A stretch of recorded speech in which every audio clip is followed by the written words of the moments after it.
you're an extremely confident, outgoing guy. And I saw your video on LinkedIn. You're singing in the bathroom, right? You got no, you're fearless, like, and you're not afraid of putting yourself out there, which is wow, because most people in leadership in cybersecurity they stay behind the scenes, right? And especially CISOs. And how did you become, so confident and fearless and able to put yourself out there? And do you have an approach or a mindset that you keep whenever you are going to post something or put yourself on a video like this? Sometimes it's impulsive, like the bathroom thing was probably impulsive, and sometimes I wonder if I should regret it. I always ask myself, is this a LinkedIn thing? But okay, so I'm going to be absolutely honest with you on this. You have to know where you stand in your rankings. Right? What I mean is unfortunately, and I don't agree with this, but people look at titles and look at where you're at. And how people perceive me in the security industry is some kind of like the big boy, like a big dude in this, right? Well earned, do not get me wrong, but most of it is theater. What I mean by that is it's PR, getting a TED Talk, that's a theater thing. That's a hookup. Like the point is that like me being on Mr. Robot was all strategized by a PR and marketing team, right? And like I was out with Brian Krebs, we were at CES and the Mr. Robot writers were there. I talked myself into it. Right. And they were like, oh, this is a good idea. And, like that kind of stuff. Right. So some of it's opportunity, luck, pushing yourself out there, this and that. But what I'm saying is like people, like, for instance, when I was at B-Sides for New York, I felt uncomfortable because I missed the days of being an absolute beginner at a conference. So they see the keynote and all these young kids are coming up and like, and I have to I have to be careful what I say. It's a different climate and I haven't been out in a bit and it's like post-COVID and it's new. And like, you gotta get used to that whole, like not being locked up again. Right. And it was challenging for me because I was like overthinking for a little bit, but I'm also just like there's a joke that's been running since like 2006. You give me a stage, even if I was drinking and drunk, and I will perform. Right? Like it's just like this thing. So like speaking wise, I can give advice on that, but some of it's just I know where I stand. And I also know that when you know where you stand, you know that like I believe that since that's how the world sees you, right? Like these levels and stuff, it's best like how do you use your platform to like inspire and just be yourself? Because no matter what's going to happen where I stand, I'm going to probably always be myself. That's probably also another reason why I run a company is because I got to probably do it the way I want to do it. And I'm not going to lie about that. It doesn't mean I'm not afraid sometimes. I want to be very clear, but I also learned something about myself. So I got into computer science and I got into all this stuff because I run towards fear. If I'm afraid of it, I run towards it to try to understand the best.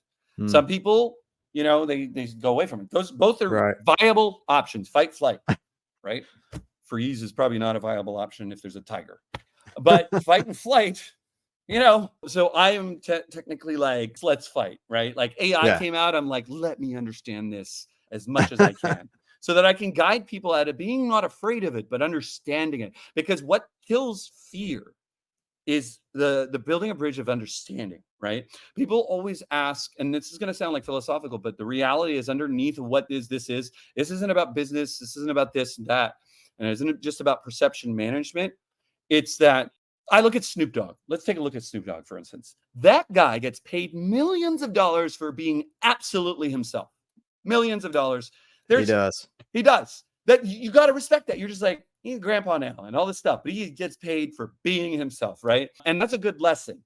I see the world where it's like if people don't learn their voice, their boundaries, there's something I always try to teach in the culture here is their voice is your number one asset. If you don't use it and you're resentful, that is kind of as an adult, that's your fault, right? Like I don't mean that, there are caveats there. 20-year-olds, 21-year-olds, they're absolutely still learning to use the world. But if you're my age and I'm not using my voice, that's on me that I didn't, get my way.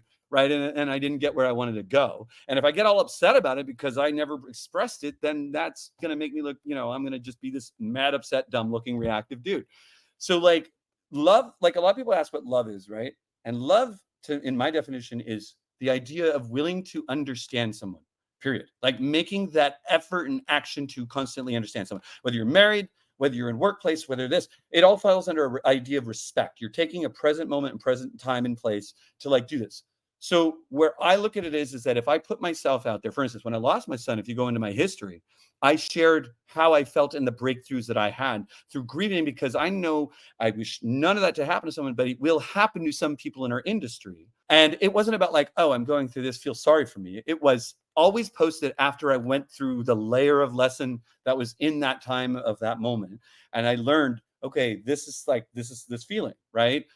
And what it really is that there's part of love, and this is also just you're going to give a gift. We're in a community, we're in a security community, and whether it's like I have music, right, which like I don't want to be a famous musician, but I do want to like give it. Like there's no point having a gift of music if you can't give it out there.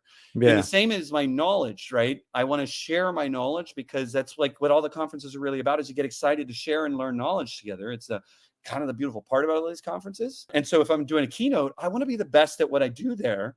And I want to be comfortable and be myself, because the kid in the audience that wants to get there, but in his own way, may be that keynote someday. And I recognize that if they can see that I want to make it so that people can see it's possible to get there. Because I started out just as afraid and like everybody else. So now it's more of I put myself out there because it is a waste of time, me questioning whether I should be myself. That doesn't mean that sometimes I might go, oh, I want to post that. No, I'm going to post that. That's fine. I think that like pragmatism is good. It's normal. It's normal. But also the people who know me know I'm a musician. And if you go to a conference with me, everybody's like, when are we taking Lance to karaoke? Let's go. Yeah. Right. Yeah. So like, I know how people see me, and I know how I'm seen, and I know how I see myself. And that is the key, is like, you need to have the situational awareness. But really, it's just, I want to live a life where I am acting as the way I would love and expect and want everybody else to, which is an active form of freedom. I am not tied and bound down to the worries of the external world. I am more tied and bound down to my convictions and where I stand, but with openness and a beginner's mind, meaning if I may have a conviction or a belief, but I hopefully I can be changed if it's not a good belief, right? You know, things like that. So it's like kind of like this agile mindset, because we're always going to change, but at the same time, be yourself, be moment. So in that moment when I posted some music, it was like I was in the moment feeling music. And I'm like, I want you to feel that with me too. And so my attempt is to be like, you don't have to do that per se, but you know, go ahead and be yourself in a moment. You know what I mean? So Yeah, I loved it. I second guess every time I'm about to post something on LinkedIn. I get imposter syndrome. Sometimes I'm like, why am I even making content? I can teach you how to get rid of imposter syndrome. So imposter syndrome, you have to understand why it exists. It exists because we compare ourselves to others, right?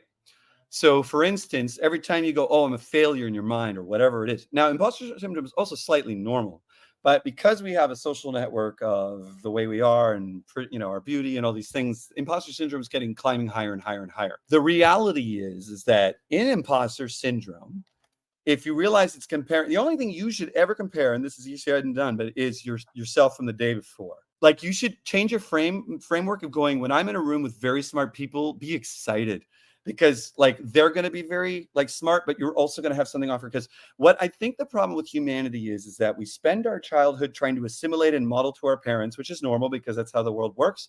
Then we get out of this, and then we have all this like stuff in our head, and half the time it's the parental model that's like talking to us and trying to, because that's kind of just how the brain works, right? And then what'll happen is that we're comparing and like, oh, I'm not good at this and that. You can't truly metrically compare a human to another human. I'm 45, had absolutely crazy independent experiences than anybody else in this world. There are some that I can relate. For instance, if another father loses a child, we can talk and relate on certain things, but how he feels and how he acts on it is going to be absolutely different. How the person died might be different. Like those are absolutely, it's literally almost like trying to do machine learning, but the data sets are absolutely, they're independent. It's not blackjack here where the cards are dependent on each other. Every human being has this like thing. What's cool about our human beings is we can relate instead of compare it. Relating allows for us for having like a good conversation. Oh, I feel you. I can have empathy. I understand you more. Tell me more. Relating is the bridge, like almost like pulling out the drawbridge, right? Here's my I'm going to relate to you, right? Now we go back to imposter syndrome on the comparison. If you can relate, you can also then realize that every human being, since they are unique and cannot be comparable, has something to offer. So you probably come from the recruiting world and certain areas there. So accept the fact that you're probably not going to be the guy writing malware on a red team, but that doesn't make you an important asset to the security industry.